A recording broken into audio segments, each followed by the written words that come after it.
the 13th century Jewish philosopher Maimonides.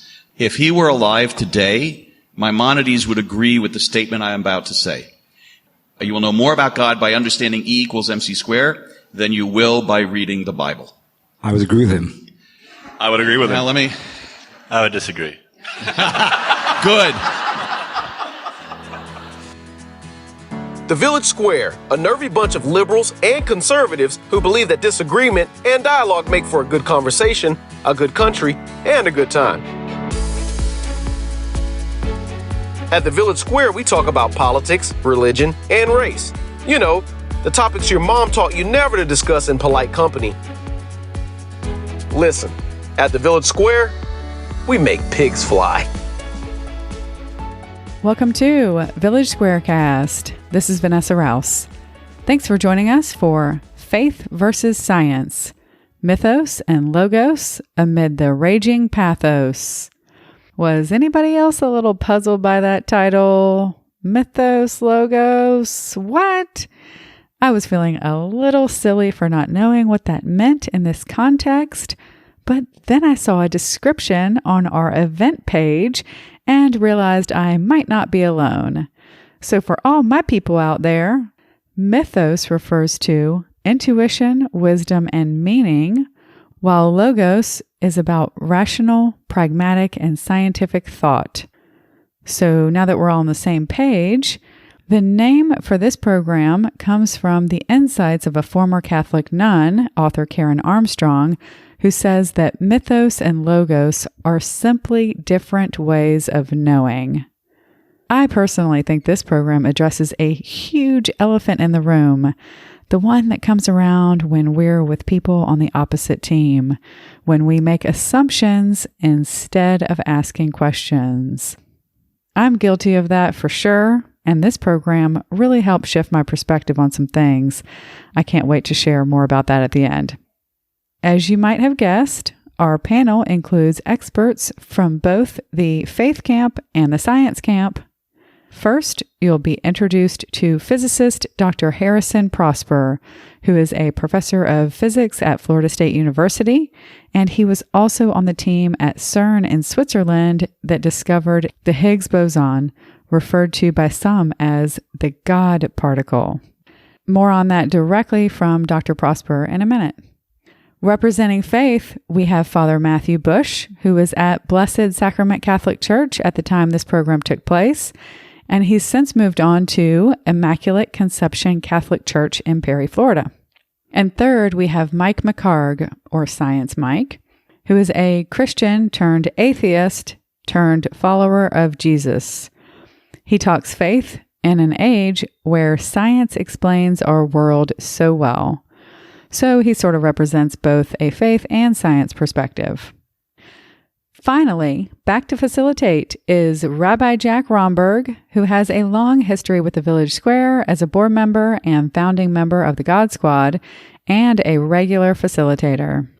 Before we get started, we'd like to give a quick but very important shout out to Florida Humanities for partnering with us to present this podcast series, Created Equal and Breathing Free, where we're airing our new fall programs, plus some favorite throwbacks like this one. So thanks for joining us on this journey, and thanks to Florida Humanities for making it possible.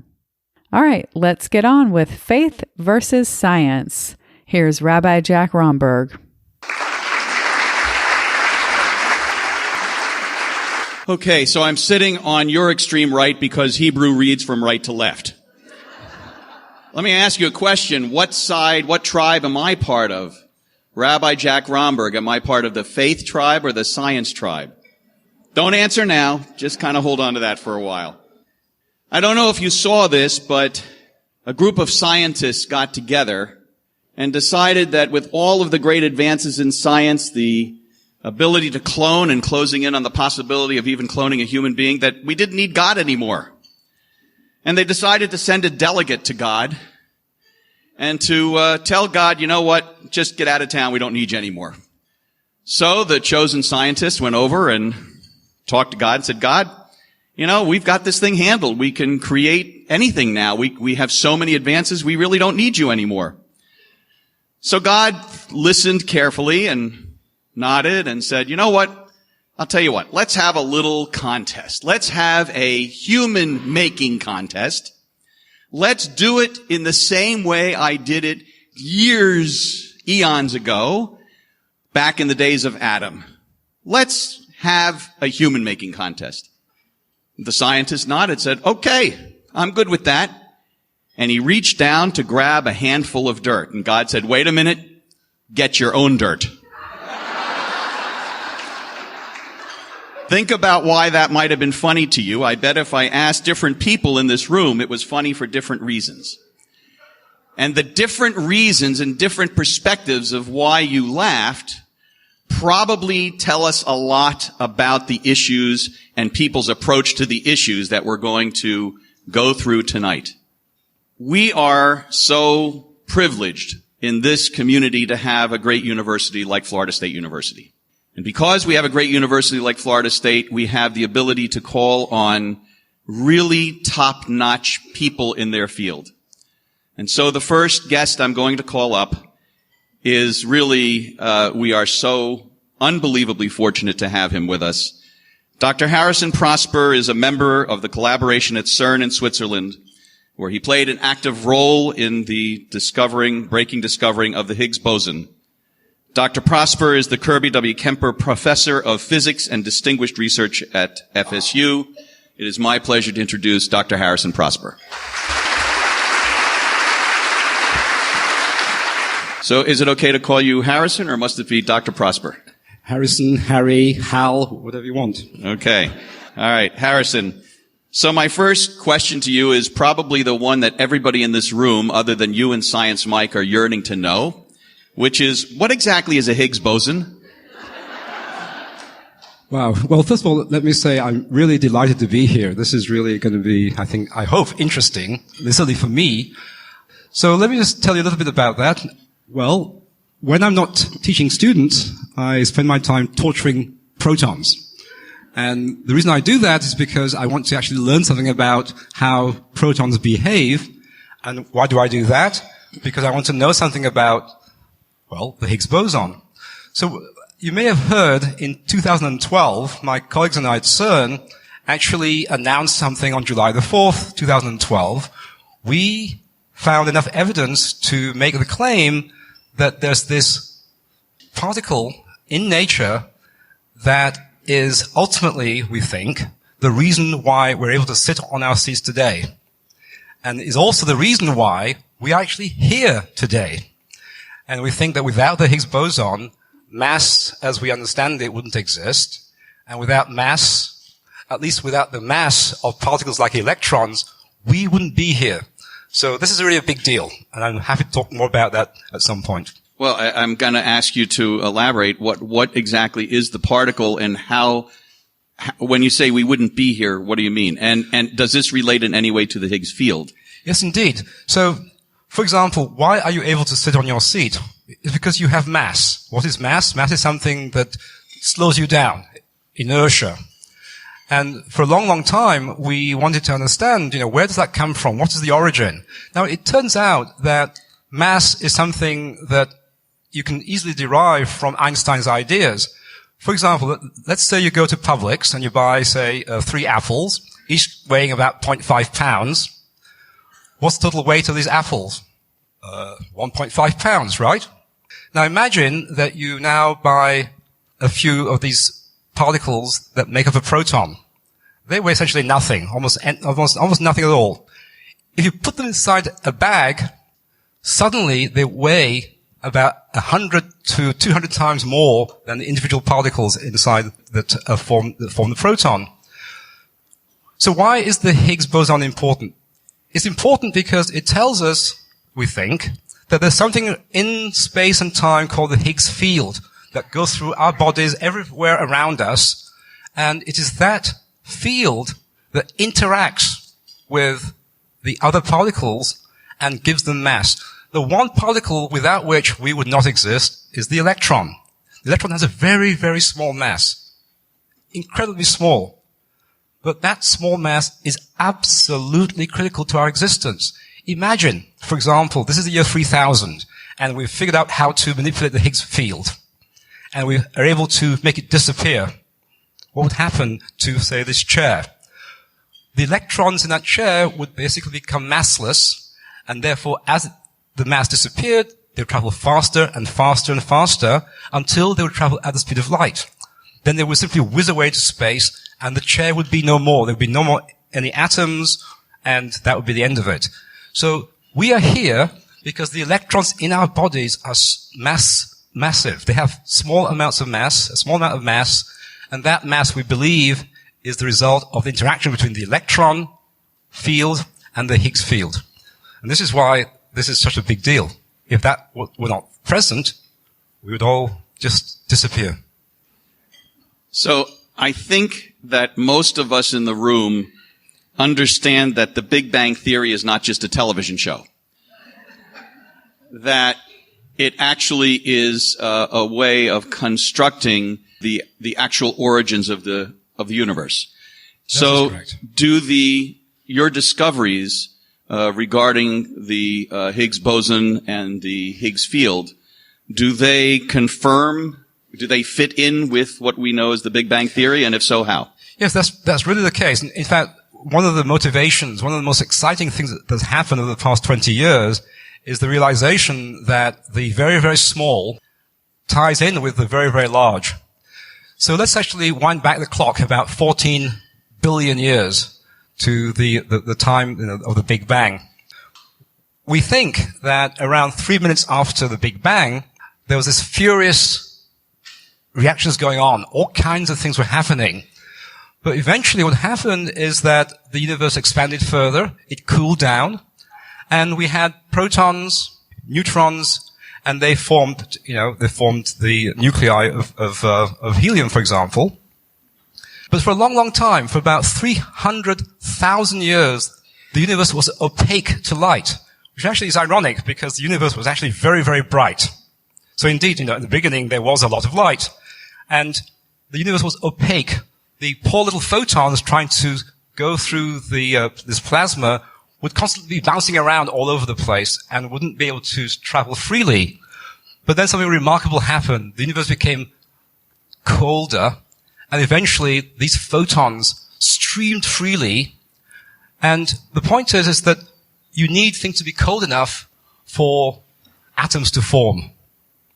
But they wouldn't have formed if the Higgs field did not exist. Why? Because the electrons were traveling at the speed of light. And it would have been impossible for the nuclei to capture the electrons and make atoms. And we think, there's one thing we're pretty sure about, that without atoms, there can be no stars, planets, people, iPhones, hamburgers, etc. And so, the fact that this tiny particle, the electron, had this incredibly small mass formed by its interaction with the Higgs field is why atoms form and why we think ultimately we are here. So absolutely it fits in beautifully. In fact, it fits in too well because one of the things that we would love to do at CERN over the next 5-10 years is to show that we're wrong. Why? Because that's the only way we make progress. Oh, we're going to talk about that a little bit later, actually. So, I know I could do fine without hamburgers, but I don't know if I could do without my iPhone. According to, again, you can correct me, I'm a lay person when it comes to any of this, but I read that Dr. Stephen Hawking has said something about the whole universe is going to be destroyed because of an imbalance in the Higgs field. Is this something we should be worried about? In principle, if our species were to last several billion times the age of the universe, absolutely we should be worried about it. This is actually very interesting because the fact that the Higgs boson exists, and now we know the mass very precisely, it's 125 billion electron volts, tells us that if our current understanding is correct, that we live in a universe where the vacuum, the empty space, is metastable. What does that mean? What it means really is that it could, at some point, decay into the stable vacuum, the lowest possible state. And if that were to happen, it would be bad news because perhaps even the laws as we understand them would change. And who knows? The good news is that you would not know it was happening to you. right? It could well be that as we speak, there's a bubble of this true vacuum that's racing across space towards us. And one day in the distant future, it will come sweeping past our world and the world will be no more. But then we would know about it, so don't worry. But if you know about it, you're going to worry. Actually, I must say, I personally, one of my regrets is that I can't come back in the year, 4 billion AD. Because I would love to see the destruction of the earth. Wouldn't that be exciting to see it actually happen and say, yes, we're right. We got it right. I want to ask everybody, how many of you in the first few minutes of this program have learned something you didn't know before? So, I think what comes next is going to be really fun. So, even if it doesn't end up being fun, you've already gotten your money's worth of the evening. You have gotten a physics lecture from one of the top people in the world.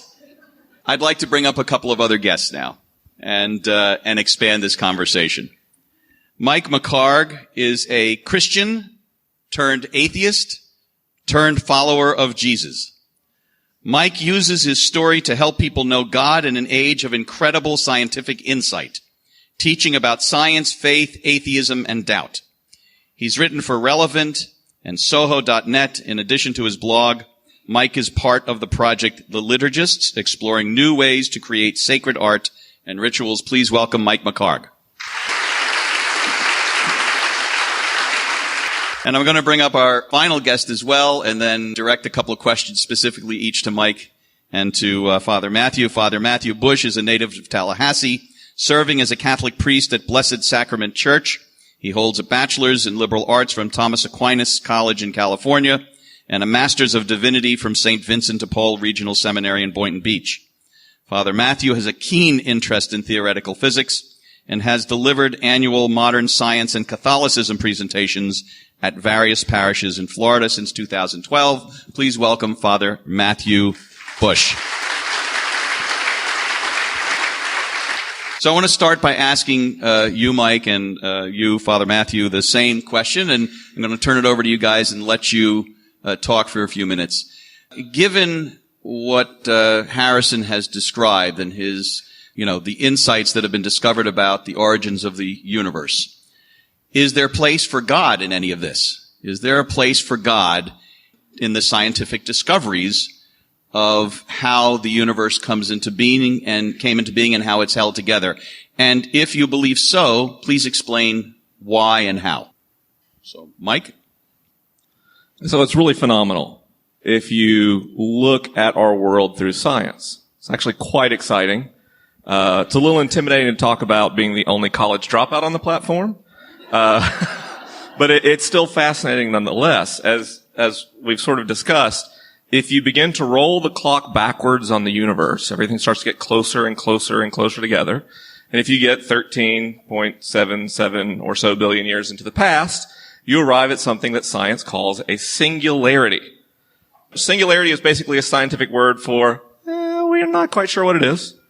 And that there's singularities today, we believe, in the middle of black holes, but this singularity is special. We call it the initial singularity. It's where everything came from. Now, you can imagine the room we're in now, the planet we're on, and yes, we are on a planet right now. Think about that. You're on a planet right now. A lot of people forget. I don't know. It's cool to remember. So if you look backwards into this singularity, you can imagine that the life we live is played out on a board game, like a Monopoly board. Only this board is called space-time. And just like Monopoly, the game of reality has rules. We call these rules the laws of physics. There's 4 really important ones. There's a law of gravity, the law of electromagnetism, the strong nuclear force, and the weak nuclear force. I won't even bother going into them on the platform with a physics professor. But basically, in Monopoly, whenever your piece passes go, you collect $200. And in the rule of gravity, every particle is attracted to every other particle in the universe that has mass, but that attraction weakens with distance. It's all just rules. Now, what's amazing about the singularity is our math tells us that these rules start to break down in some way. They change from what we understand.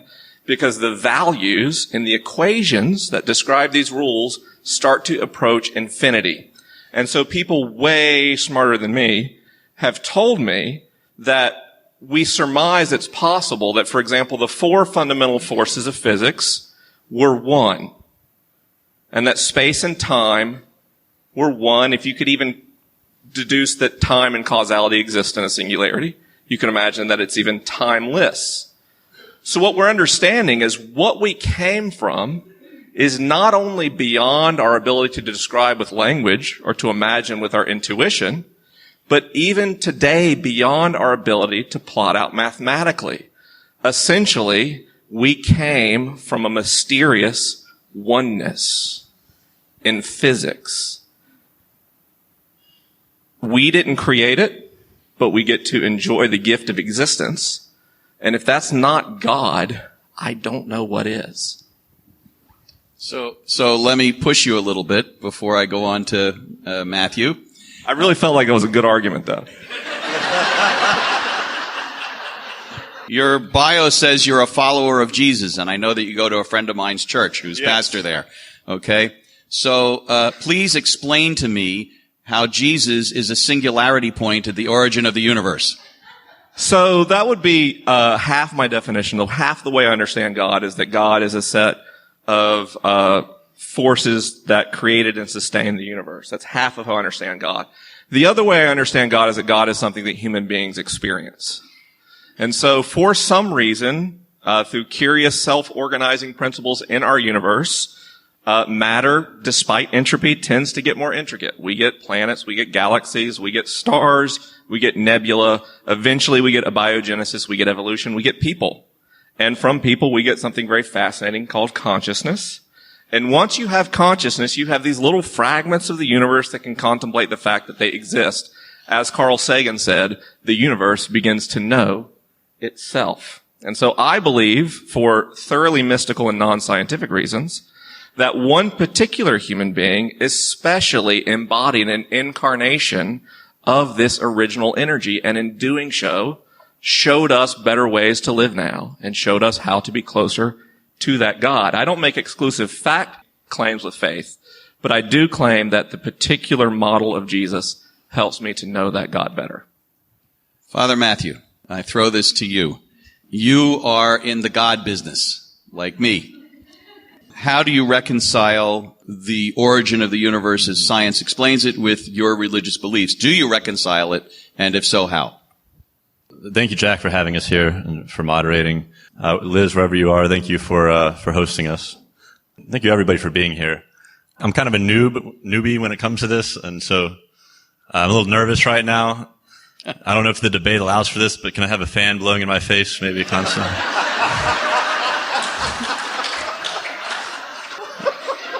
Your first question was, is there room for God in this? Yes. This explanation, this structure of the universe that we've built through scientific inquiry. And reminds me of a story. There's a husband and a wife who lived at a house with an attic.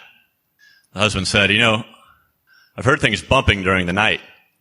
Pretty sure we've got a ghost living in our attic. And the wife says, well, that's impossible. With all the crap you've got crammed in there, there wouldn't be any room. In other words, as a joke grenade. So tell me how this relates to God and science. The advancement, adding more things, discovering more knowledge doesn't take away from God's space.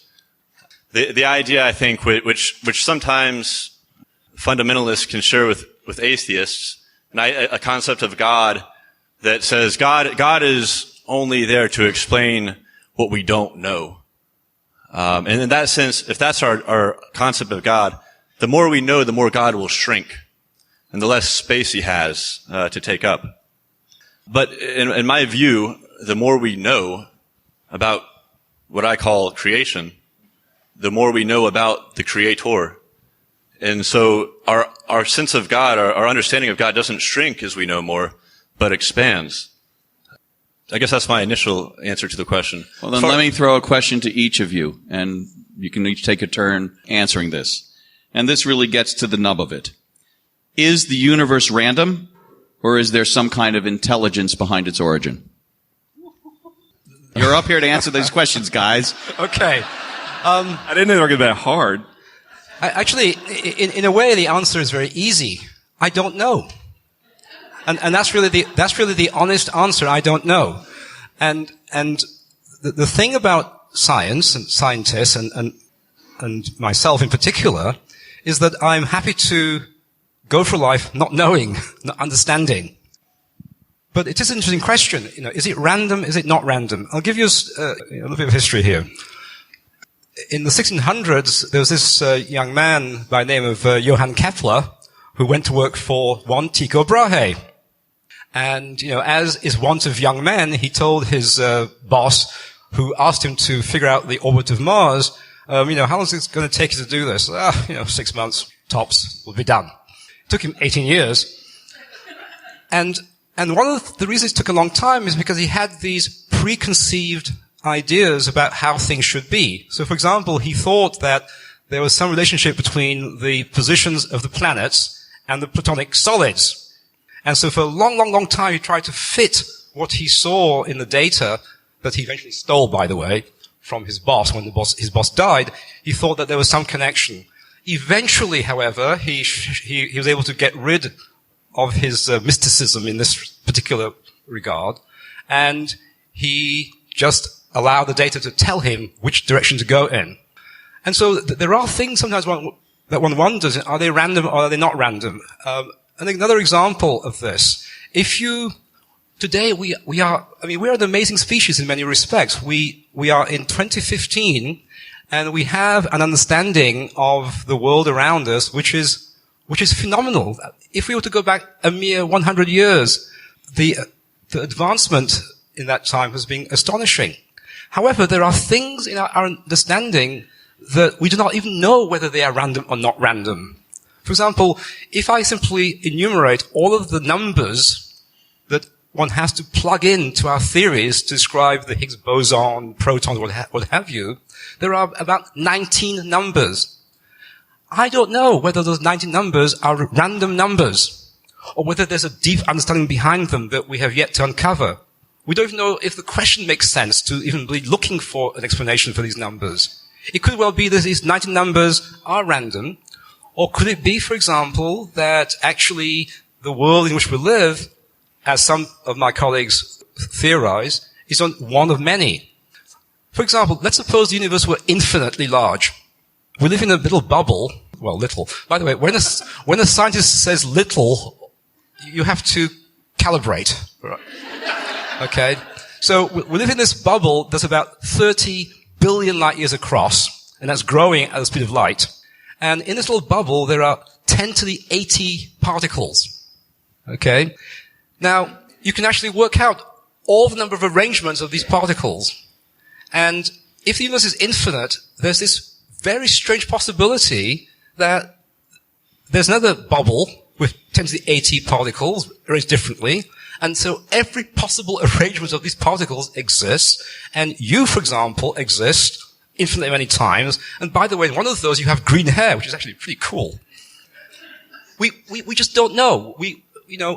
For example, as far as we're concerned, around this bubble, there may be dragons as far as we know. And so I think I am happy to go through life not knowing whether this is random or not. Father Matthew, is it random? Is it with purpose? Well, okay. I guess to the extent that those are exclusive, randomness being uncaused, without a cause, I honestly don't know what the best definition of randomness is, but I do think there's a purpose to things. Is there some kind of, I hate to use the word intelligent design because it's such a loaded, term, but is there intelligence behind the creation of the universe? I don't know how to put it any differently. Yeah, I believe there is. And you could also get into what the definition of intelligence is, in that question. I'm not trying to get too semantic here, but yes. Anti-semantic.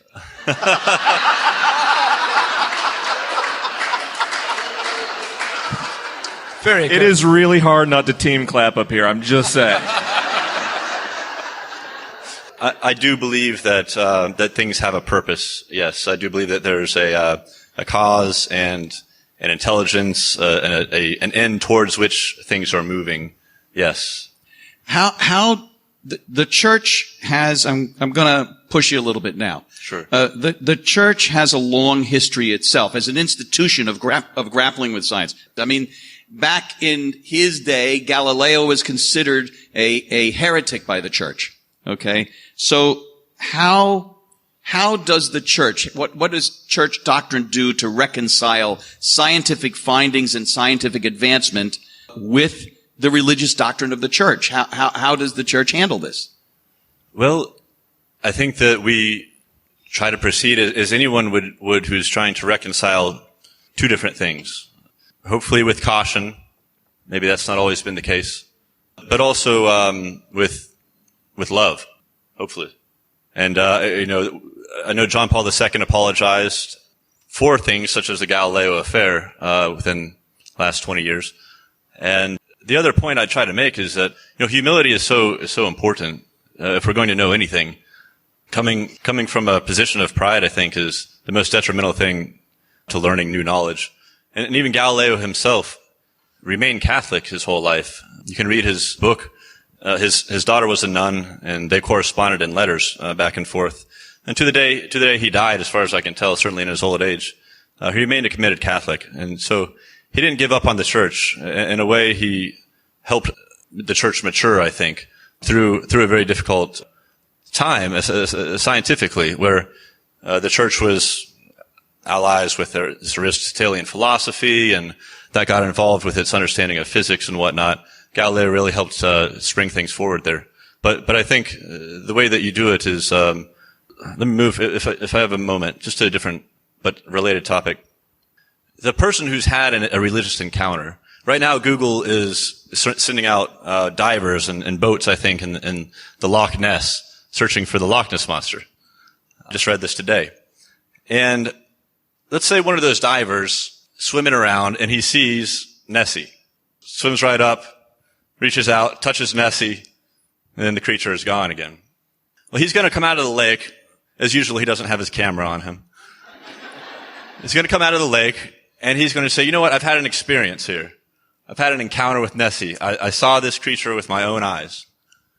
And neither you nor me or Dr. Harrison or Science Mike, anybody, we can all say, you know what, the pH balance in the water couldn't sustain this creature. There's no way a dinosaur could still be around, et cetera, et cetera, et cetera. No amount of reasoning that we give that man or woman is going to convince them that they have not had this experience. And so these are the two, I guess, sides that we're trying to reconcile. The one of people who've had this experience of God, this encounter, and then they've got the scientific community also telling them, in some cases, no, you haven't had this experience. And both of them have areas where they're very strong, but trying to reconcile those two areas I guess that's part of the work that we're here for. Before I follow up, and I don't want to push you too hard, too fast, I want Mike to weigh in on this. Well, I mean, it's word pudding, right? When we're talking about the biggest questions of reality, it's so difficult to use human language to describe these things because we developed under a set of circumstances to deal with things a bit bigger than a grain of sand and a bit smaller than the mountain in the distance. That's where our brains really excel. And so when you get to quantum phenomenon or you get to cosmology, the way we imagine the world, it kind of breaks down. So even, let's talk about randomness. Randomness is simply means mathematically nobody has an edge.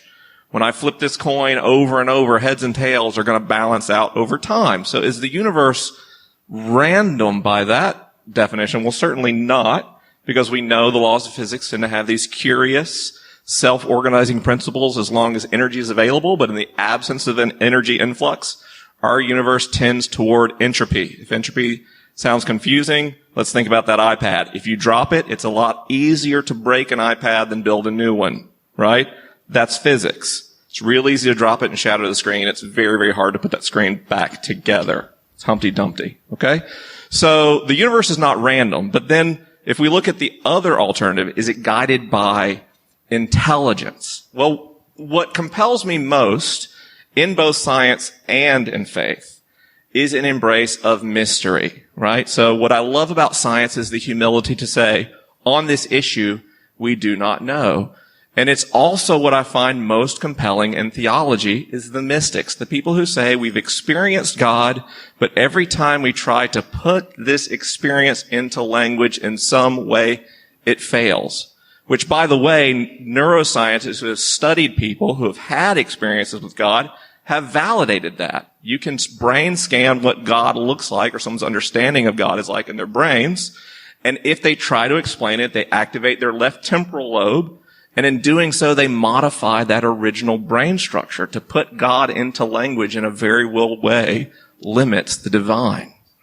And so when I look at is the universe caused by an intelligence, I am incredibly hesitant to use anthropomorphic terms like intelligence or being or even temporal terms to something that has any relation to singularity. So, all right, sorry, Harrison, I'm gonna push him a little bit. Go for it, I love it. So you are taking a very rational approach, but religion and belief in God is non-rational because it's unprovable. It's unprovable in a quantifiable way. And it's amazing I'm sitting here as a rabbi saying this. Best panel ever. So you are taking this extremely rational approach. Please tell me how you reconcile that with your earlier statement of that Jesus was the one person who most personifies the whatever. Well, I think I said Jesus compels me particularly. I actually don't make exclusive claims about Jesus religiously because I can't do that on a basis of rational thought, right? I know Jesus is important to me. I don't know that he's important to somebody in the Middle East today. I can't make that fact claim. But when I look at faith and science, I view them as holding fundamentally different roles in our lives. Science is the best means human beings have to uncover facts about reality in the world. It's great at it. If you'd like to demonstrate this, take two teams, give one team engineers who know rocket equations, and the other team prayer warriors, and try to put a nuclear-powered robot on Mars. Team science is going to do quite well. Team prayer could have difficulty landing that robot. But science doesn't do some things at all. One, science does not speak to moral quality of issues. Two, science doesn't weigh in on things aesthetic. It cannot tell us if something is beautiful or not. Three, science cannot tell us what to do with what we learn from science. And four, science doesn't weigh in on the supernatural because by definition, it is not measurable within the reference frame of naturalism. Okay? So, on the other hand, is faith. And when I talk about faith, the best way I understand things is to think about me as a father who understands science. And if you were to imagine to me on a Saturday afternoon getting out of my car and my 7-year-old daughter taking my hand to cross the parking lot at Publix, I could tell you about electron boundaries repelling each other. I could tell you about biochemistry creating nerve action and allowing that sensation of travel to my brain. I could tell you all about the neurotransmitters and synaptic responses that create feelings of trust and empathy. But that would tell you absolutely nothing about the actual experience of being a father who's in love with his daughter. For that, you need the poet or the songwriter or even the sacred scripture. Harrison has been wanting to weigh in on this, so.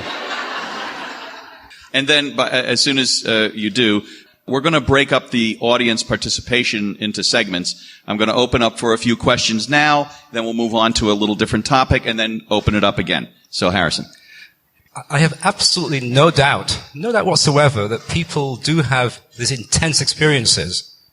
I mean, that's as you say, it's documented and is an objective fact. People have these intense experiences. What I'm less inclined to conclude is that those experiences indicate the existence of something, beyond us. Let's call that thing God. And the reason I say that is because we have, a very personal story. I have to tell you this because it really gets to the heart of the matter. So my late little brother was a biologist, and he worked for some big company in England doing trials and what have you.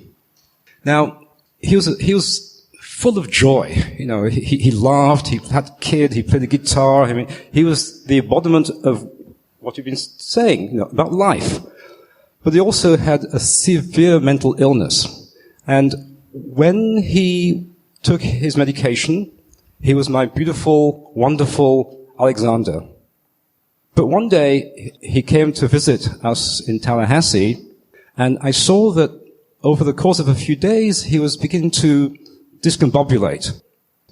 And we went to St. George Island, and we had lots of fun there, and on our way back, he completely broke down. And what I saw was a different being, an entirely different being. My poor brother was utterly frightened about what he was seeing. So for him, what he saw that was terrifying was absolutely real. Even though I, sitting next to him, didn't see the same thing. And there's no way I could have convinced him that what he was experiencing then and there was not real. But is that experience of God or the devil? I can't make that leap.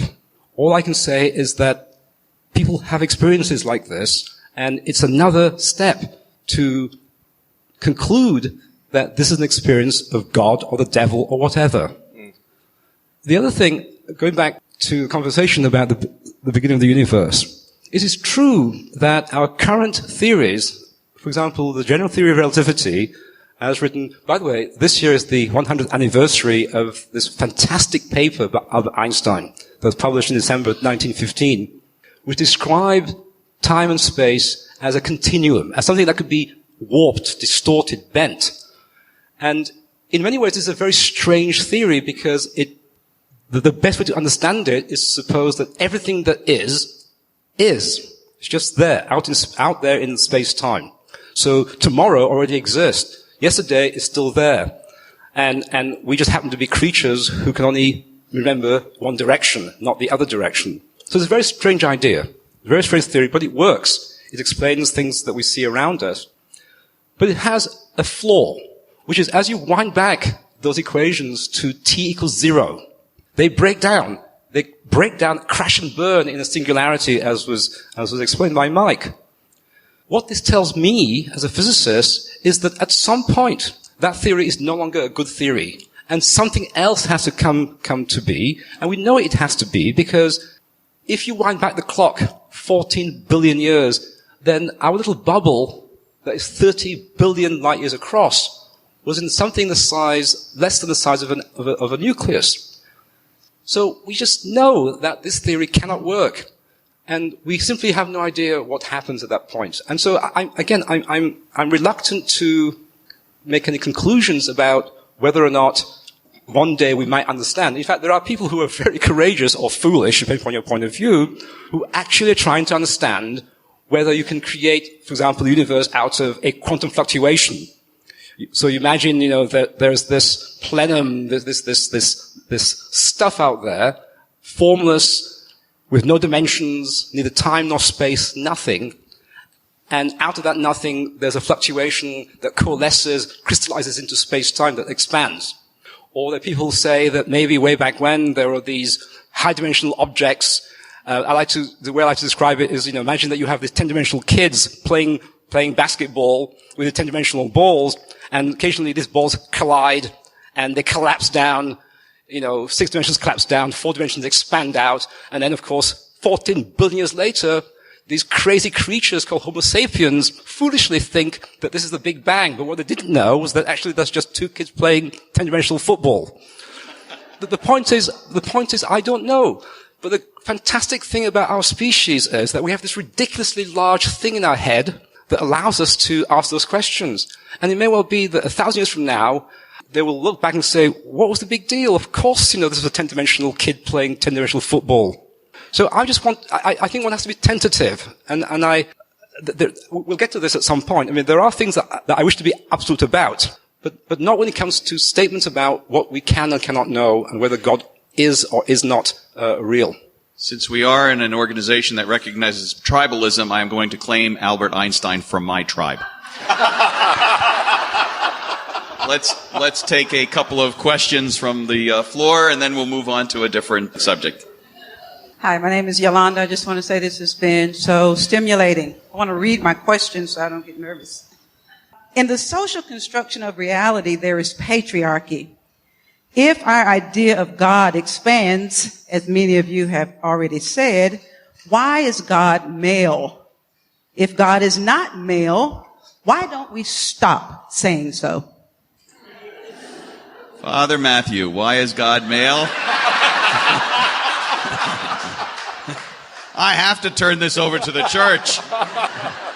I mean, I'm a troublemaker at heart, so. How controversial do I want to be here? Very, actually, be as controversial as you want. Well, you're in a safe space.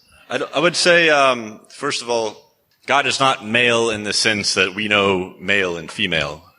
In fact, if we're talking about God of the universe, of course, I'd say of course, but maybe this isn't obvious, but I would say of course this God has all the good characteristics, qualities of both male and female, the masculine and feminine qualities. And so God isn't a male in that sense. He's female just as much as male, in that way. However, we don't want to call God an it, because that we recognize in calling someone it that we're lowering their dignity to something less than human, that we're sterilizing that person by referring to them as it. And so we see he and she as a more dignified term to use. Now God would be super dignified above human beings. And so we could come up with a new gender that includes both for God and refer to God with that. But we haven't done that yet. Until that point, traditionally God has been called he. To me, I think you can refer to God as a she if you want.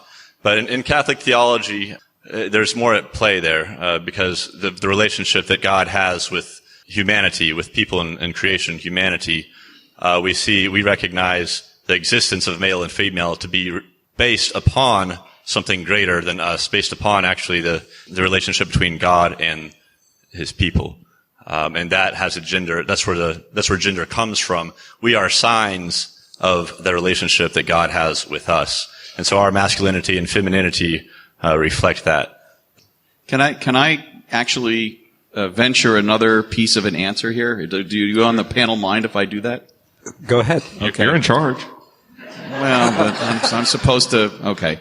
So anybody in here a Greek scholar? Because I'm not. I assume Greek is a gendered language. I know that Hebrew is. I happen to be a Hebrew scholar. Hebrew is a gendered language, and the original biblical words are in Hebrew, and so the language is gendered. There's no such thing as an it. Every noun has a male or female, aspect or assignment made to it. So I would simply theorize that how does God end up male? It was written that way in the original text, and we are dealing with the consequences of that ever since. Okay, another question. A couple of questions actually are sort of the similar. Why do some faiths manage to reconcile faith and science more readily, able to coexist in the same parallel spiritual and intellectual space with a little conflict? And another question points out that Hinduism doesn't contradict science. Okay, good. Another question though. Let's have a. You mentioned earlier that faith and science hold fundamentally different roles in our lives. So why is it versus? Why can't they both coexist? You sell more tickets if you put verses on the flyer. Absolutely. I will confirm that. I don't think they conflict. I think they can conflict, as one of the questions alluded to. When people use faith to make fact claims that contradict good scientific findings, you create a contradiction. If you look at a sacred text and say, I'm convinced the way this is written, it must be logos and not mythos anyway, that the earth was created in 6 literal 24-hour periods, now you have a conflict, right? Now, if you take a better read of that text, then you realize this is a more poetic language. Now I'm really embarrassed about Genesis 1 on stage with a rabbi, but they shouldn't. I'm actually going to teach you at the end of the program what Genesis 1 really says. For example, I can't wait. For example, my mother, right? She's as Catholic as they come, right? She really believes the things that she reads in her Bible. So, for example, she believes that a Homo sapien was crucified on a cross, nailed to a tree, died, and resurrected physically. That is, the molecular structure of this Homo sapien was reformed, reanimated, and that's a claim. That's a factual claim. And I'm a scientist. I don't dismiss this out of hand. In fact, if it could be shown and proven to me that this happened, this would be the most extraordinary discovery of all time. I would forget about black holes and bosons. I would try to understand what is it about nature that allows such a thing to happen. So it's a factual claim. And I think the problem that I have is not with faith per se. In fact, we all have faith, right? I mean, we all do. We all make meta assumptions about the world. For example, I assume, for example, that there are such things as absolute rights and absolute wrongs. I don't know. I have no justification for that. So, for example, I think it was an absolute wrong what the Nazis did to the Jews. An absolute wrong. And any civilization, I don't care how advanced they are, that doesn't agree that it is the case, is simply one that should be cast aside. So I believe that there are absolutes. So we all have faiths. But when you make factual claims that can be easily disproved, that is when conflicts arise. And so I'm willing to accept the factual claim that a person like Jesus Christ existed, and that person made statements about how we should live that we should really try to aspire to. That's a claim that's reasonable, that I can understand. But when you make claims such as this critical aspect of Christianity that my mother, for example, believes in, that is when conflicts arise. Father Matthew, where's the conflict in that for you? Well, I think you're very accurate, Doctor. And identifying the resurrection as the critical point, where things go from kind of normal to abnormal. And but I would point you to what is the most studied artifact on the planet, which is the Shroud of Turin over in Italy, and some of the newer research that's been done on that more recently. It's an extremely curious artifact. And if you're looking for proof specifically of the resurrection, you're not going to find it in the shroud, but I think that it will go far, at least, in opening up the possibility something very strange happened, which is very abnormal. But in the end, you are just making a leap of faith and please forgive me, I'm not sitting here meaning to be critical. I mean, I'm the last one to be critical of faith, okay? But you are making a leap of faith, and that is all in terms of belief in a resurrection of a person who gave himself up on behalf of everybody's sins. Can I respond to that? Yes. Yes. I want you to. Okay. You have no choice. There's other Christian opinions beside penal substitutionary atonement theory, first of all. Aristotle says that courage is the greatest virtue. But it's a virtue that can only exist in times of danger. And specifically, he says in times of war. But I'll modify that. I'll say in times of danger, when danger's around. Otherwise, you won't have courage. It just won't be around. Faith is very similar in the sense that most people think that trust is a good thing. It's a good virtue. It's something positive, something that we want to nourish. But it can only exist in an absence of knowledge. And so if I know that if my friend is walking with me to the market, I don't have to trust that they're going to meet me there. I already know because they're coming with me. And so there's a point at which, yes, you have to make a leap of faith. And that we consider to be a good thing. Because if we had sure knowledge and certainty, the ability to have faith, to trust, would not exist. And we consider that faith a very great virtue. All right, but you science types. I'm talking to Harrison and Mike. You're sort of a half and half, Mike. You science types, you have faith as well. You have faith in your theories. You have faith that your theories are correct.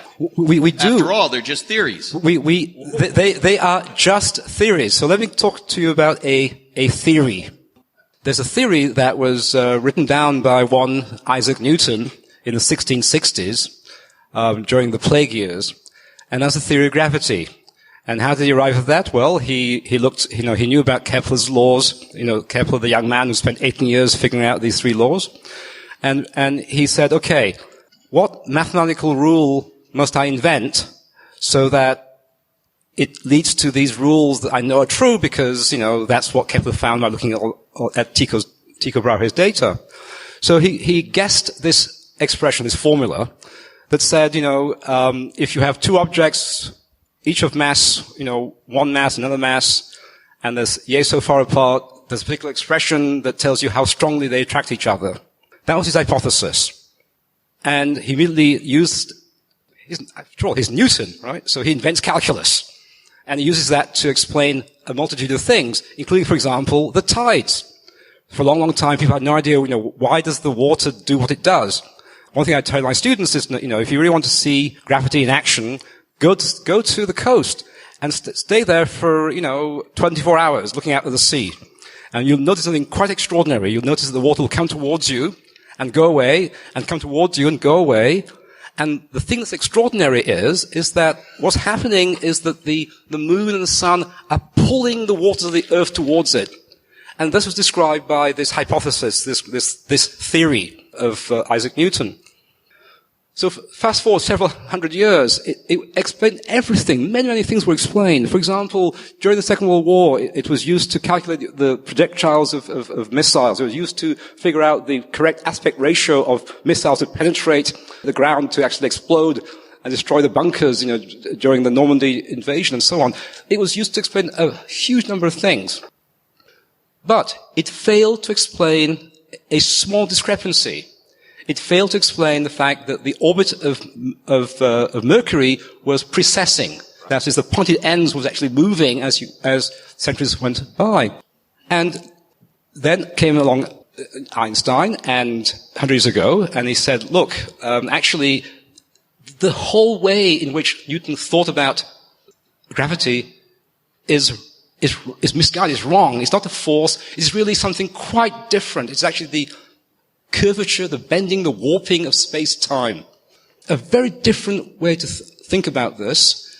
And the point is that, yes, it was only a theory, but the point of the story is that every single one of our theories there are 2 characteristics of a theory, scientific theory. One is they've been tested ad nauseum. They are tested to breaking point. And typically what happens, at some point, they break. Sometimes very gently, like the small discrepancy in the motion of Mercury, but they break. And so we all recognize that theories are tentative things. Any scientist who tells you he or she knows something absolutely, frankly, is not a scientist. Everything is tentative. If I could come back 1,000 years from now, I would love to do so because I am almost certain that every single concept that we think is correct and true will be found wanting. So science is very peculiar in that regard. It is both the best way we have discovered to learn things about the world that allow us to manipulate it, to make iPhones, to correct the fact that the temporal sort of behavior in space differs from the temporal behavior on Earth, and that fact has to be taken into account so that the GPS on this device works. But it could well be 100 years from now, someone will discover that even this just a theory is found wanting. And so it is always tentative. It is always tentative.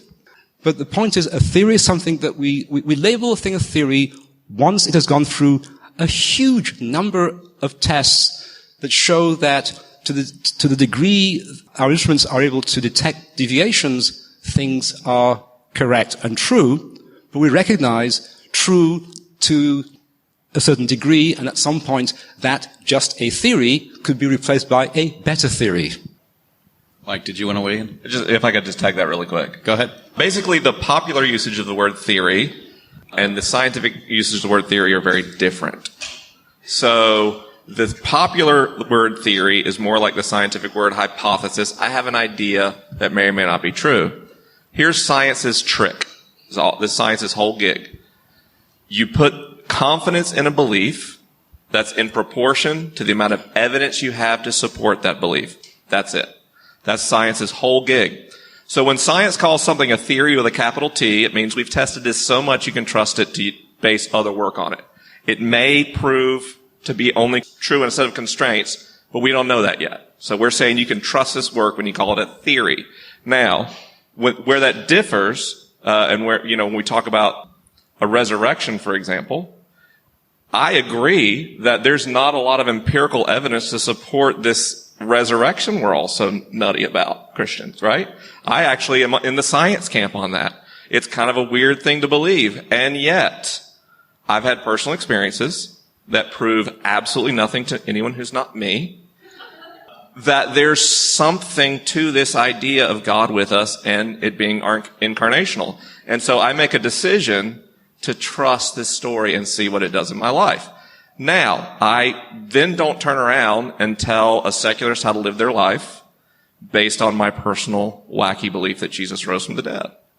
But I do say, and would push back on the idea about science versus faith, that science has validated that believing and trusting in those ideas inside a set of constraints, for example, that God is basically loving or just, is beneficial for people, both as individuals and societies. And that is a scientific belief. So while my belief that Jesus may have resurrected is an unscientific belief, and I admit that, my beliefs about the consequence of believing that are actually quite scientific and based on good research.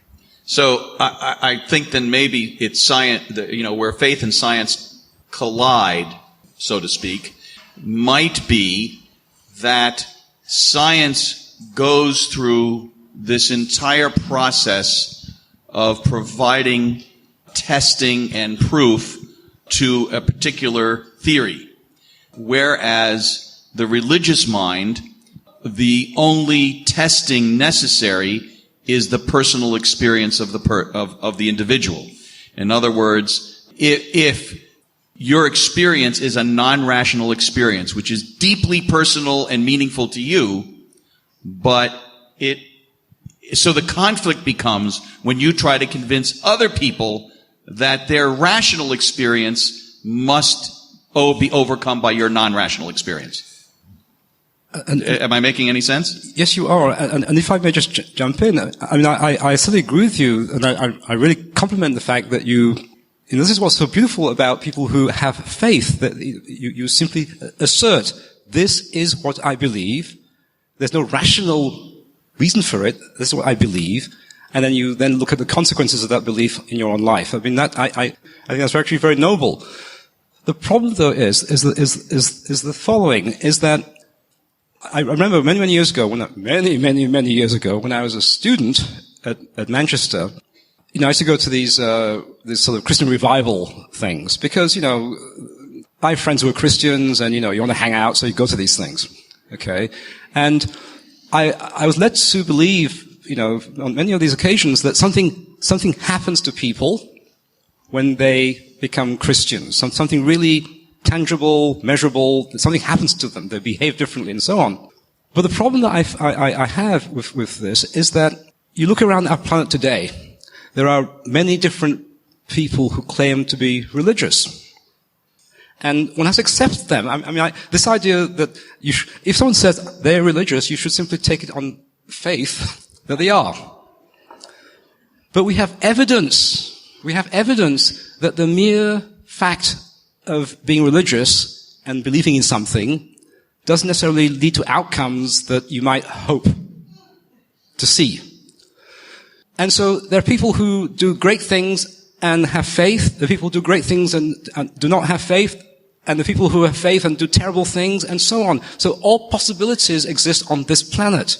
And so my conclusion is that, well, we're moving ahead in time. I want to actually get some questions in here, and then I want to get to our last topic. Yeah, you guys have to go for a beer sometime. Absolutely.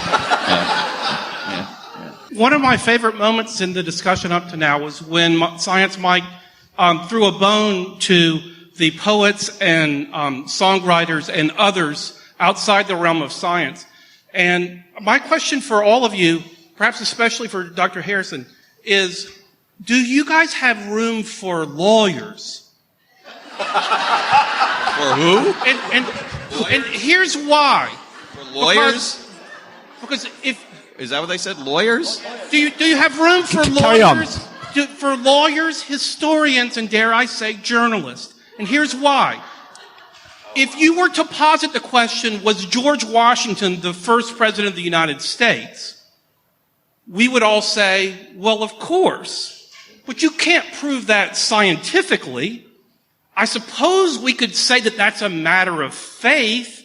But the reason that we all believe that George Washington was the first president is because there's all sorts of legal, historical, eyewitness account evidence that's not scientific evidence. It's the same evidence that we use every day in the courtroom to prove or disprove a case.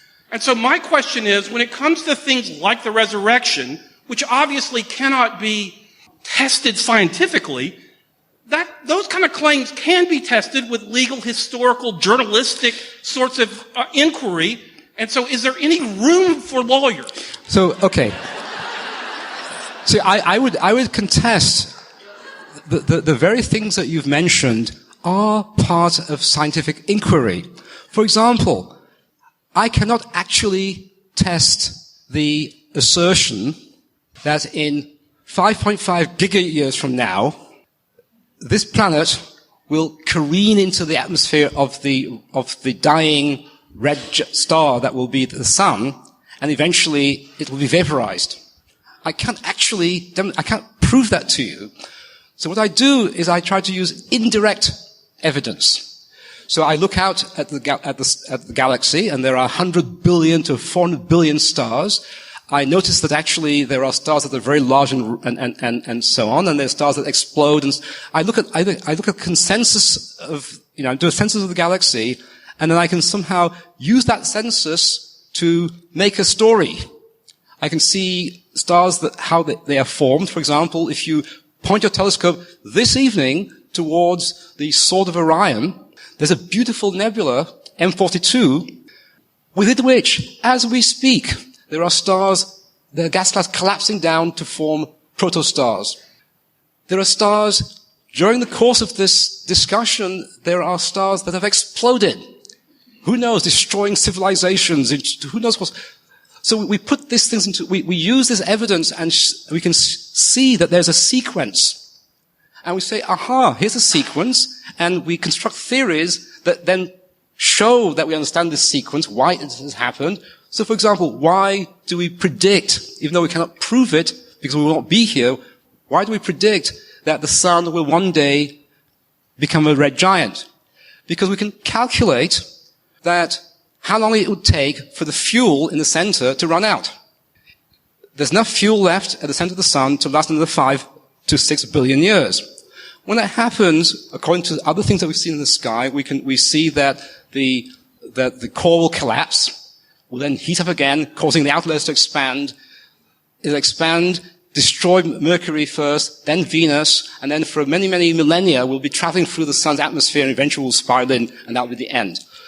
The point is that evidence comes in lots of different forms. It can be direct, it can be indirect. I'll give you, for example, let's take the Higgs boson discovery in 2012. Why do I assert it's a Higgs boson, even though there's no way that we human beings can directly interact with the quantum world? We cannot. As Mike said, we've evolved in a world that we know about sand and we know about mountains, but that's it. That's the only world that we directly have experience about. And moreover, we can only see the world in a very narrow range of wavelengths. If you ask, for example, a bumblebee, they see the world differently from us. If you ask a rattlesnake how they see the world using infrared radiation, and so on. So what we do as scientists is that we collect different pieces of evidence and see, does the whole thing fit? Does it fit into a pattern that we can understand? And that is why we believe in these claims about historical people. There are lots and lots of pieces of evidence that hang together. And, for example, I believe that Australia exists, even though I've never actually visited Australia. And I use the same techniques, scientific techniques. So yes, there is room for lawyers. I actually don't believe that Poughkeepsie exists. We have a question over here.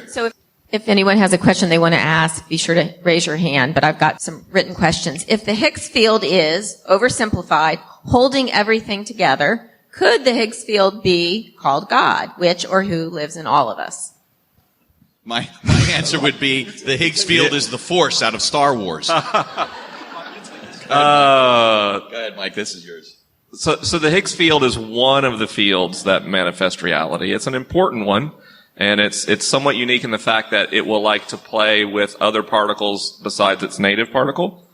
He could explain that better than I could. So, but regardless, like, when I talk about God, I'm talking about a romanticized version of Einstein's God. Einstein used the word God. That doesn't mean Einstein asserted like there was this consciousness directing everything. He simply said, well, I didn't make us all be here. Something else did, and we study that. So when Einstein looked into physics, he often would say that poetically, that he was looking into the mind of God, right? So when I speak about God, I talk about a posture of humility, that I didn't make me be here, but I get to enjoy the ride anyway.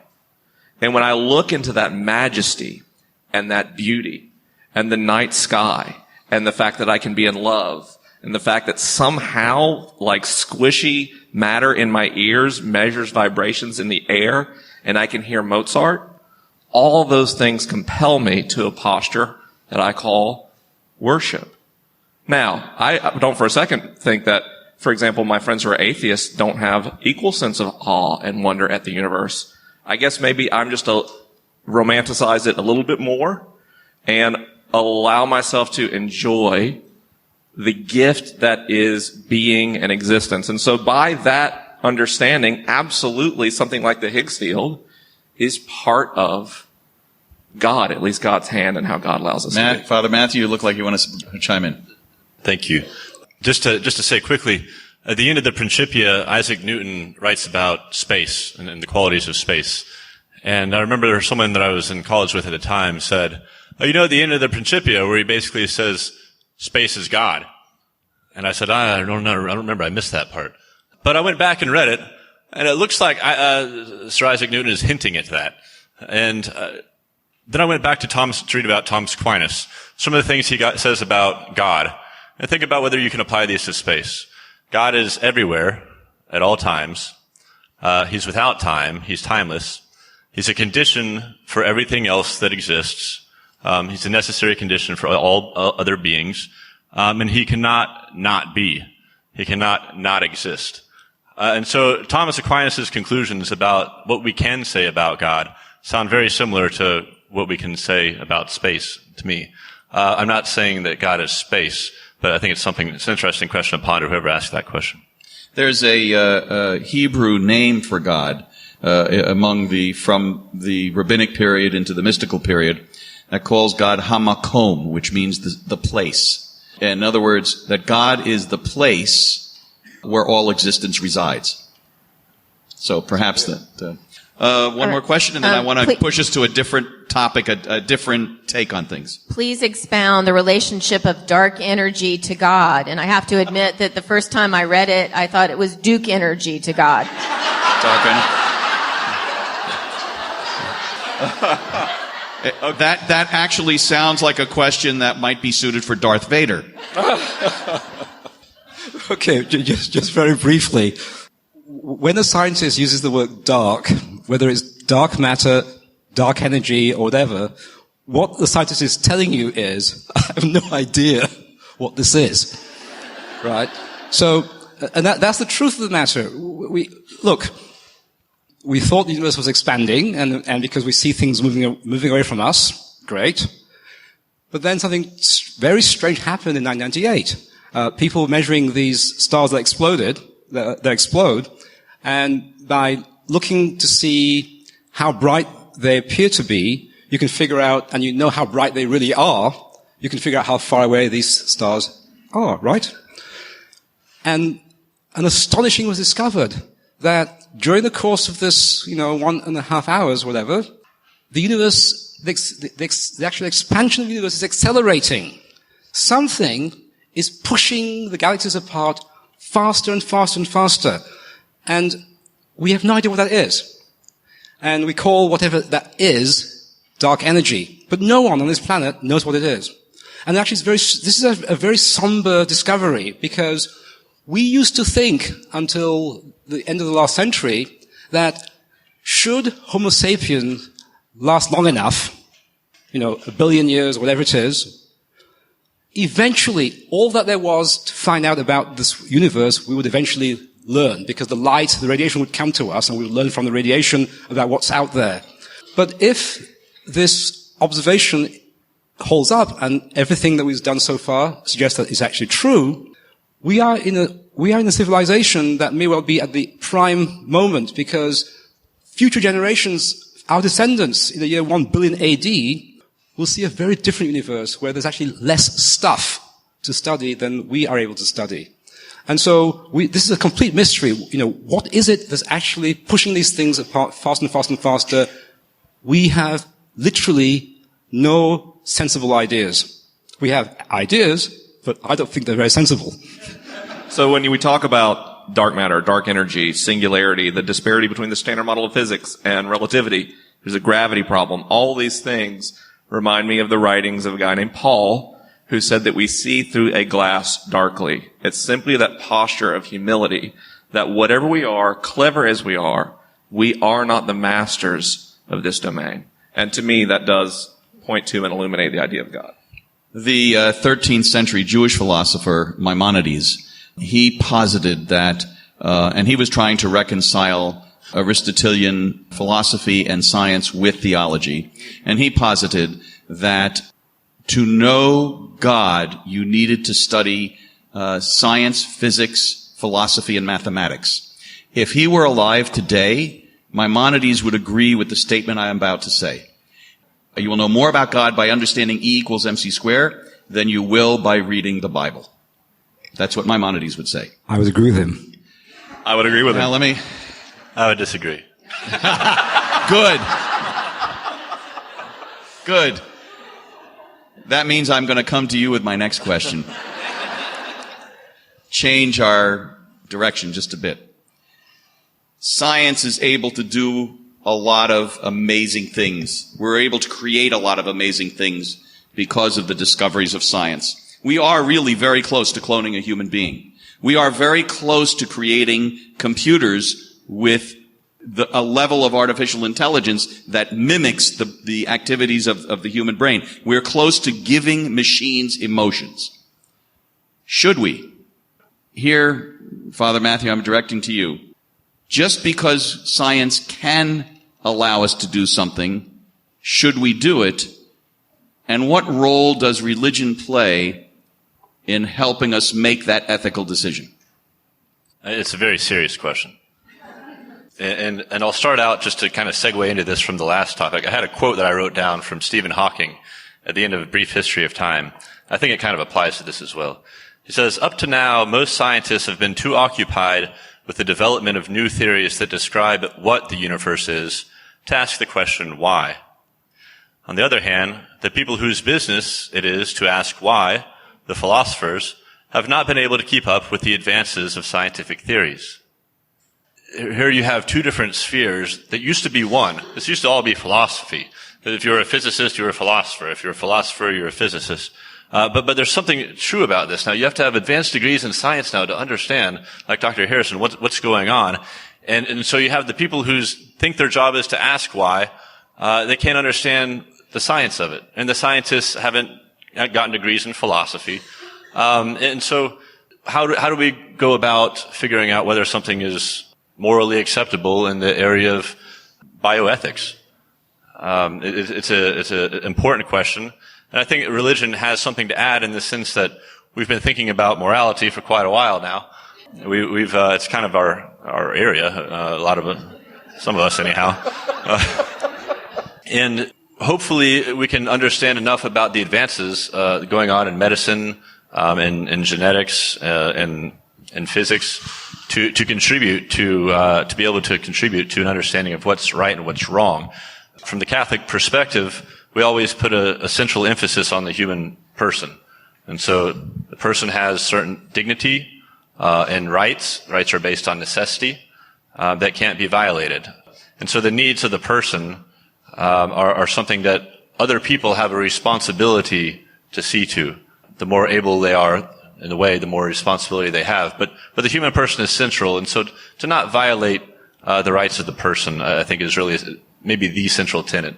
So the conflict in terms of somebody who is going to have a conflict with the church over any of these issues, and you would be, and you mentioned, for example, the church focuses on the person, okay? So the issue becomes, what is personhood? And when does personhood begin? What does the church's stand, for example, on stem cell research? Well, you have to make a distinction, I think, between embryonic stem cell research and non-embryonic stem cell research.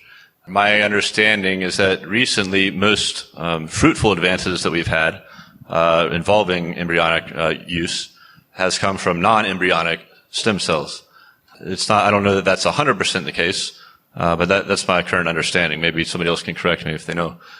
But the church's teaching there is that an embryo has a certain has everything that's necessary for a life of a human being, and it's in a very early stage. But everything that's necessary for a human being to be there is there, and so destroying an embryo to extract its stem cells is not considered to be a moral thing. You're right. The definition of personhood is very central, and what we understand as persons or not is also very critical to that.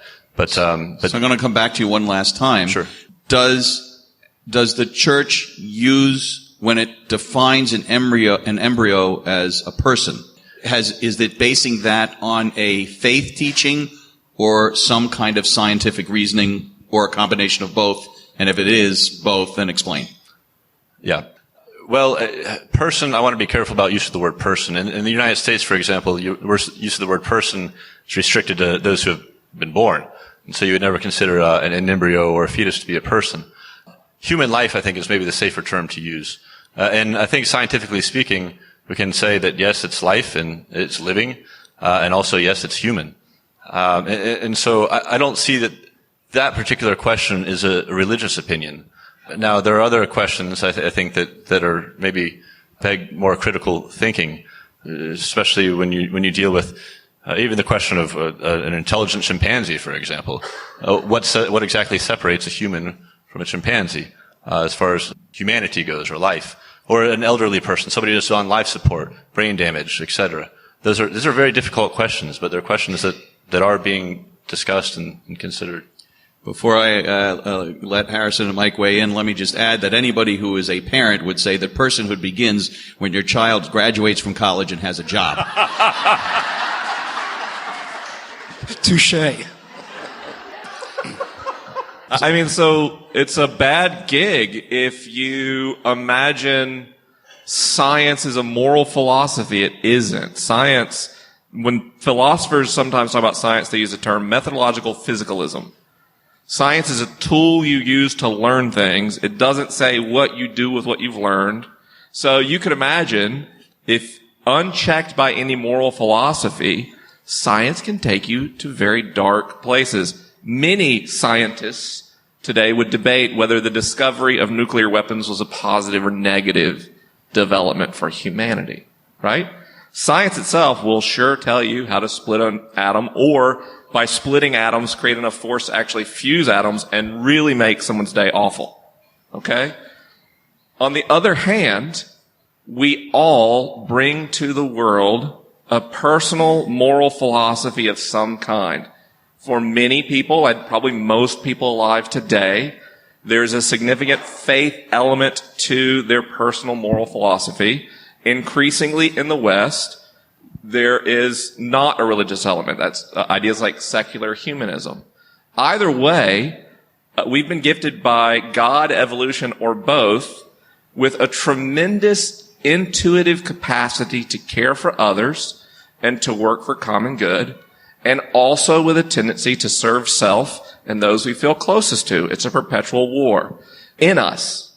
And so I think it's essential to allow our moral understanding that, yes, is developed through faith to inform what we should do in science, but also to let science educate us on the limitations of our biases and our existing philosophy. So, for example, we talk about personhood and stem cell research. And if you were to ask me what I think about that, I'm going to give you a big question mark because it's incredibly complicated. On the one hand, a fertilized embryo has the potential to become a human being. On the other hand, it appears as approximately half of all pregnancies spontaneously end, most of them without any knowledge on the part of the mother that there was ever a human embryo, because it's really hard to fuse two sets of DNA together successfully. And most human tissues at first aren't viable. So what this tells me is we all bring radically simplistic notions to complex ethical issues. And I hope both science and faith could encourage us all to step back and look at things more patiently and with a broader perspective. Harrison. Yeah, this is very well said. But I think I would like just to make an addition to this. And I think that the problem of what is moral is a problem both for faith and for science. And again, I use evidence. Look at the history of the major religions on this planet. There was a time when slavery was thought to be good. Today, we think that is no longer the case. There was a time when it was thought to be perfectly okay for young children in the mines of Yorkshire, England, to drag coal carts underground. We no longer think this is good. So I think both faith and science have to evolve, have to come to terms of what we mean by moral. Recall earlier I said that we all have faiths, and one of my faiths is that there is such a thing as an absolute wrong. And I have to believe that. Otherwise, I cannot condemn the Nazis. I can't condemn the slave owners. I can't condemn the traffickers of human beings. So I have this faith that there is such a thing as an absolute wrong, but it is for all of us to try to figure out and understand, what are these absolute wrongs? And I think both faith and science has still a long way to go to answer that question. Let's take some more questions from the floor. Coming to you, Betsy. Reverend Betsy. Hold on, there's a mic coming to you. It's nice to be on this side of the mic. I have heard from everybody, all of you, and you too, Jack, that you have a strong sense of morality and humility, and that's why this conversation is taking place. I also heard that science is a theory. You're always looking for questions and perspectives that might break through to the other side. And I'm just wondering if the ivory tower of academia and maybe the church or people of faith ought to get together more often and also in a more organized and concerted effort so that these questions about science and faith might help each other and help humanity to be the moral people that I hear that all of you think that we are. So I don't know if that's taking place or if you would also think that that's a good idea. I guess that's my question. That's why I love you, Betsy. If only there was something like the Village Square in Tallahassee, Florida. I love this panel. Father Matthew. I appreciate that point. I don't know if I'm a moral person or not. I try to be, but God will judge that eventually. But I think that's exactly what Stephen Hawking was getting at, the quote that I brought up at the end of The Brief History of Time. It requires collaboration now, because one person doesn't have enough within their field to be able to come to the conclusion that needs input from multiple fields. That's all I want to say to that point. I have two favorite sciences. One's cosmology, what I've talked about a lot. The other's neurology. And I love neurology because it's the only science where something studies itself. The human brain studies a human brain. It's fantastic. And who's that standing next to you? It's me. It's beside myself. What's interesting, what we learn neurologically, is that as soon as human beings apply a label to themselves, they create a cognitive bias. So if you call yourself a Catholic or a Baptist or a Christian or an atheist or a scientist, you create an unconscious bias, and you will automatically, unconsciously filter out information that undermines your position. And there's this frustration among power structures, especially in the United States, that the most recent generation of Americans is remarkably hesitant to label themselves as anything. And I view this as an incredibly positive development. Because we can come together not as religious people and scientists or whatever, but as humans trying to improve the world. We come with the requisite humility to have a substantive discussion and not a debate just so we can feel smart. So I actually have great hope that in the future that's happening. And I mean, in my own life, I've seen that many times over. I have a podcast, and about half of my listeners are religious, and about half are not religious. And they get together and they speak civilly, and there's tremendous dialogue when you sort of meld these reference frames. And I'd love to see that happen more in the academic world for sure. Yeah, I absolutely share this sentiment. I mean, this is the way I see life. Let's suppose we are the only sentient beings in the known universe. It would be a crime against the universe to let this thing, the human beings, disappear. And that is why we have to strive very hard to try to move forward together. If, on the other hand, there are other civilizations out there, it would be a crime against the universe not to one day reach out to them. But that requires that we are around to do that. And that's why I think, this sort of dialogue is very important. Because without that, there's the abyss. Is there any more questions from the floor? Then, Father Matthew, I'm going to ask you to quote me the first line of Genesis. Shots fired. In the beginning, God created the heavens and the earth. That's the typical way that it's translated. I'll tell you how it sounds in Hebrew. Bereshit bara Elohim et hashamayim ve'et haaretz. The word Bereshit breaks down in an interesting way. Ba is the word in. Resh is like Rosh Hashanah, head of the year, beginning of the year, so that Rosh or Resh means beginning. The it ending is a grammatical construct that connects the word supposedly to another noun. So now I'm going to translate this phrase for you the way the actual Hebrew reads. In the beginning of, God created the heavens and the earth. Think about that. In the beginning of, God created the heavens and the earth. There is a missing word, a missing something. The entire Bible begins with a mystery. What we are doing here, whether we are in the church of faith or in the church of science, is trying in our ways to fill in that missing piece. I thank our panel, and it's been a great privilege to serve with you today.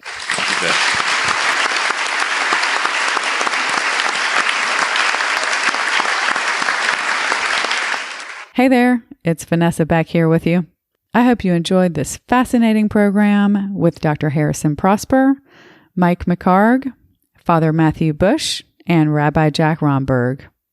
What a privilege it is to have both faith and science represented together to respectfully discuss big topics with a phenomenal facilitator who pushes on both sides. I really loved how Dr. Prosper talked about being wrong. That's how we make progress, you guys.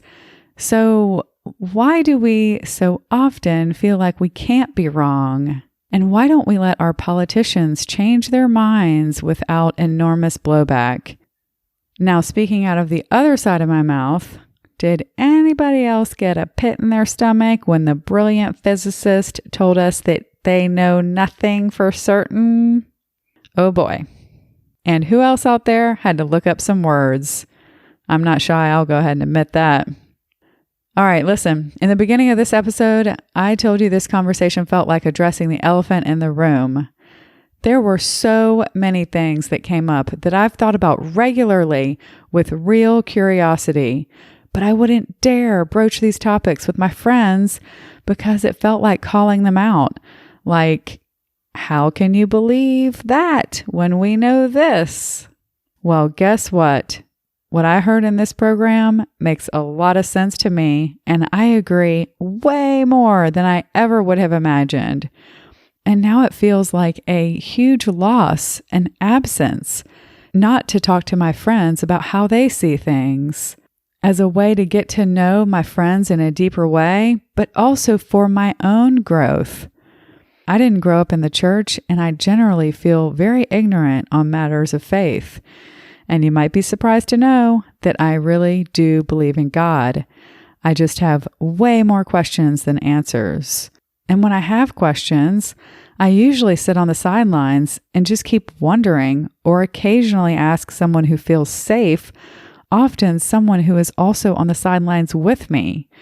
So really, what kind of answer am I expecting from that? Seems completely counterproductive and even embarrassing to admit. So I'm happy to report that on the topic of how people in the faith community reconcile faith and science over issues where they seem to be at odds with each other, I have considered that about 1 million times in my life, and I sit here now completely satisfied with the answers that were given today. And once again, I'm so thankful for these programs and these brilliant and brave panelists, because these conversations are designed to address the big and poignant questions that many of us wonder about, but often we don't have the right place to ask about them. If you're new to the Village Square and you're wondering why it works, there is a method, a formula, if you will, that makes this work. Check out episode 1 of Village SquareCast to hear directly from our founder and president, Liz Joyner, about how we make pigs fly. One other quick thing that's on my mind right now. Here we are, 46 episodes in, and can I just tell you how happy it makes me to hear those familiar voices of Village Square regulars. Today, I heard Bill Maddox ask a question, who's on the Village Square Board of Directors, and he's one of our regular facilitators. And I also heard Pastor Betsy Willette Zierden, a regular member of the God Squad. This makes me so very happy because it demonstrates the community that these programs create. People who participate on a regular basis, people who are on the panel one day because of their expertise, but who also choose to be listeners on another day so they can learn from others. This is really what we set out to do with the Village Square 15 years ago. Create a community space where we can have these conversations together across diverse opinions, expertise, and experiences. And it's not just for the people who can be together physically in the room. We have many national initiatives expanding all the time. And thanks to Zoom and our super awesome podcast listeners, we've been able to find even more ways to build connections with people all over the country. We, us here, Village SquareCast listeners, we are a community too, and we're thrilled you're here on this journey with us. And we'd love to hear from you. Find us on social media and let us know your thoughts. We're on Facebook at The Village Square or on Twitter at Village Square US. You can also visit our website at villagesquare.us to reach out to us directly or to subscribe to our newsletter so you can stay up to date with everything happening at the Village Square. Before we say goodbye, we'd like to offer our sincere thanks to Florida Humanities for partnering with us to present this podcast series, Created Equal and Breathing Free, which is airing right here on Village SquareCast through the end of the year. Also thanks to Brian Deloge, Lee Hinkle, and Spence Davis for helping to make these programs possible through their generous donations. We appreciate you listening to Faith versus Science. Until next time, we challenge you to reach out with an open heart and mind to someone who doesn't look or think like you. It changes everything. We'll talk to you soon, and thank you so much for listening to Village SquareCast.